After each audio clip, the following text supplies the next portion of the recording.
Hello everyone, welcome back. It is late March of 2021 and you're looking at a Pitmaston pineapple tree that I've done some training and some pruning on, and so I thought I'd make a video today kind of going through some of the process in terms of how I go about pruning the fruit trees and then how I go about training the remaining branches.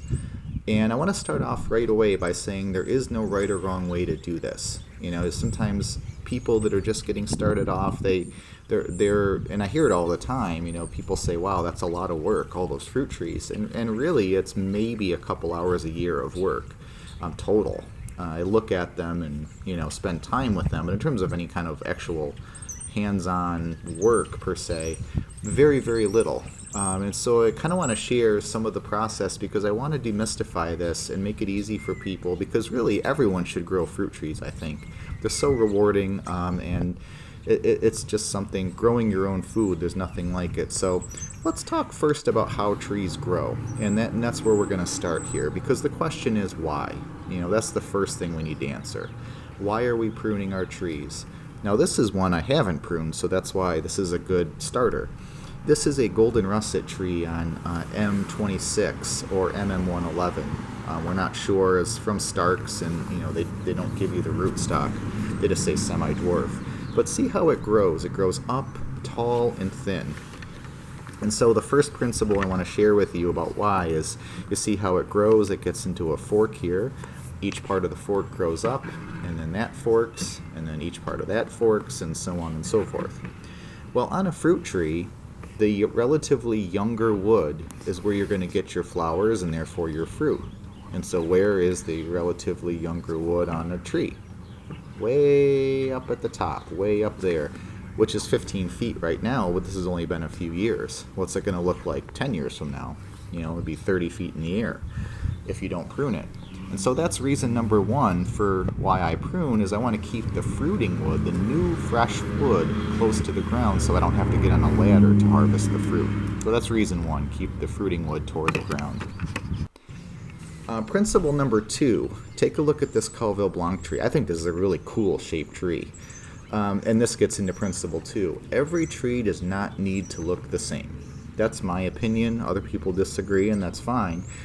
You know, you sort of take everything with a grain of salt, I hope, that you see online. And this is, I'm not saying this is how you should do it. I'm just sharing how I do it. And I'll tell you, we've had very, very good luck doing it this way. So you can see I've pruned there in the center where branches are kind of growing back toward the center. You want to kind of open up the center of the tree. And the reason for that is you want sunlight to get to the middle so that the fruiting wood gets sun. But here's what I do. See, here's a branch that I've cut the top where it grew straight up, and I've favored a bud that grows laterally.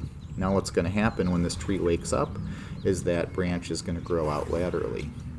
Here's a nice angle. That's what we're looking for. If it's already angled, we don't have to train it, so that's a good thing. That one kind of grows a little bit up. But here's another one. I had a straight vertical branch, cut it, and now we have a horizontal 45. And so that's principle two. Principle one, we want to keep that fruiting wood closer to the ground so that we don't have to climb so high.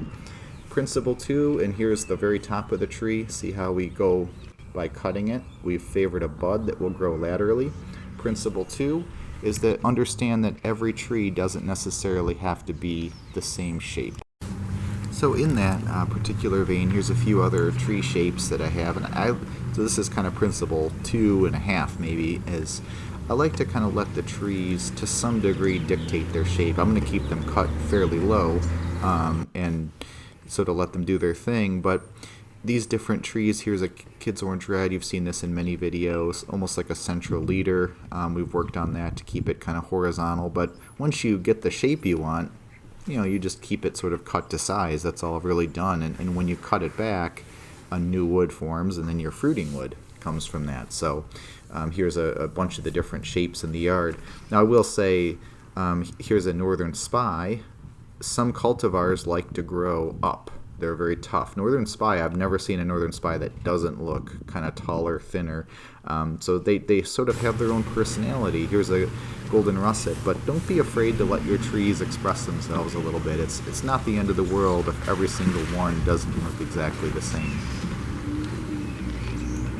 So are you ready for a big no-no? Here's my peach tree. Now I have never pruned this at all, just let it grow. And this gets to my third point. Beyond the first two things, understanding the trees are going to take their shape and keeping the fruiting wood toward the ground, do you have any other purpose for your trees beyond just fruit?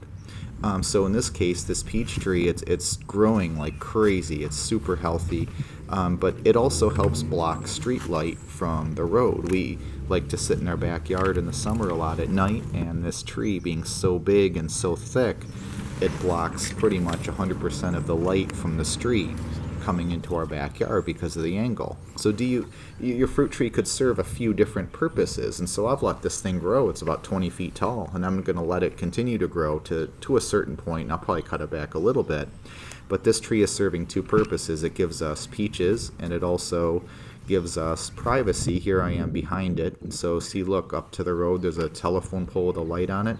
This blocks all of the light, and so can your fruit tree do two things? Can it be privacy and fruit? So before I go, I should mention that this tree that isn't pruned will be pruned this year. I wanted a lot of branches because we're going to make a multi-grafted apple out of this, so we'll do a video on that. But thank you for watching. Our next video I'll talk about how we actually use the branch spreaders in the trees. But if you have any questions, please post them in the comment section below.